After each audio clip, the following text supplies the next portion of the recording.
नमस्कार दोस्तों।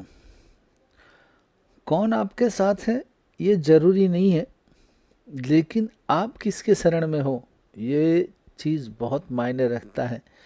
उसी बात को लेकर एक आध्यात्मिक बात, बोध कथा। बहुत सी भेड़ बकरियां जंगल में चरने गई।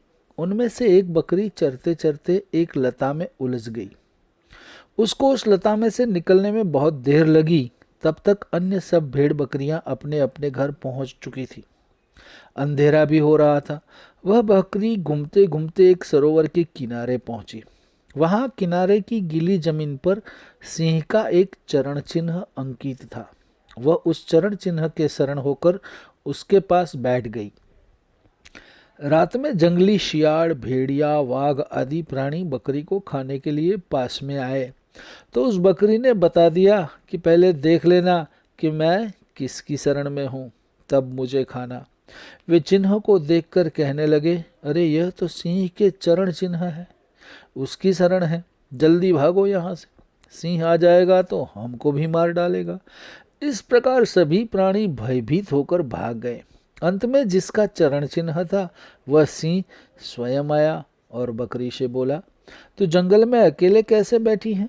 बकरी ने कहा, यह चरण चिन्ह देख लेना, फिर बात करना। जिसका यह चरण चिन्ह है उसी के मैं शरण में बैठी हुई हूँ। सिंह ने देखा कि ओहो, यह तो मेरा ही चरण चिन्ह है, यह बकरी तो मेरे ही शरण में आई हुई है। सिंह ने बकरी को आश्वासन दिया कि अब तुम्हें डरने की कोई ज़रूरत नहीं, आप निर्भय होकर यहाँ पर जियो, बिल्कुल डरो मत। रात में जब जल पीने के लिए हाथी आया तो सिंह ने हाथी से कहा, तो इस बकरी को अपनी पीठ पर चढ़ा ले, इसको जंगल में चरा कर वापस लाया कर और हरदम अपनी पीठ पर ही रखा कर, नहीं तो तू जानता नहीं कि मैं कौन हूँ, मार डालूंगा। सिंह की बात सुनकर हाथी थर थर कांपने लगा। उसने अपनी सूंड से झट के करके बकरी को पीठ पर चढ़ा लिया। अब वह बकरी निर्भय होकर हाथी की पीठ पर बैठे बैठे ही वृक्षों के ऊपर की कोंपड़े और लताओं को खाया करती है और मस्त रहती है।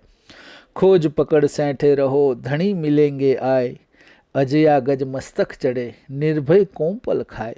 ऐसे ही जब मनुष्य भगवान के शरण हो जाता है ना दोस्तों, तो उनके चरणों का सहारा जब ले लेता है, तब वह संपूर्ण प्राणियों से, हर एक विघ्न और बाधाओं से निर्भय हो जाता है।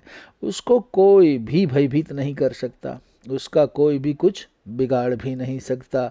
जो जाको शरणों गहे, ताकहि ताकी लाज, उल्टे जल मछली चले, बहियो जात गजराज।